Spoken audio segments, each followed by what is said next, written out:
The religious leaders have put in motion their plan to execute Jesus and to remove his influence from among the people.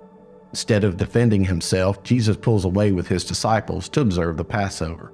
Now, since the time of Moses and the great exodus from slavery in Egypt, the Jewish people have observed the Passover.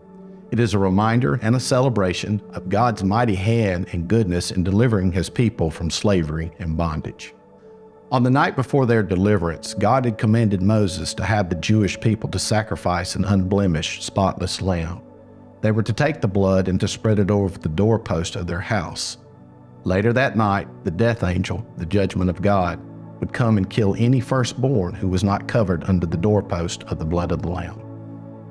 It is this important festival that Jesus and his disciples had pulled away to celebrate, just as they had done for several years. But this Passover would be unlike any other they had ever experienced before.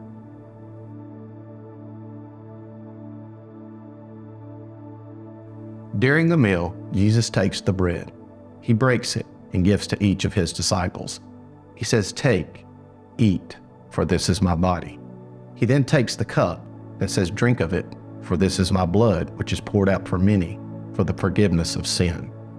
It was in that moment that Jesus took the Passover celebration of God that provided freedom to the Jewish people through the sacrifice and blood of a spotless lamb, and pointed to the ultimate freedom that he would provide to those who were covered under the shedding of his blood. He was foreshadowing why he, the true temple of God and the Son of Man, must be destroyed and crucified. For you see, without the shedding of blood, there is no forgiveness of sin.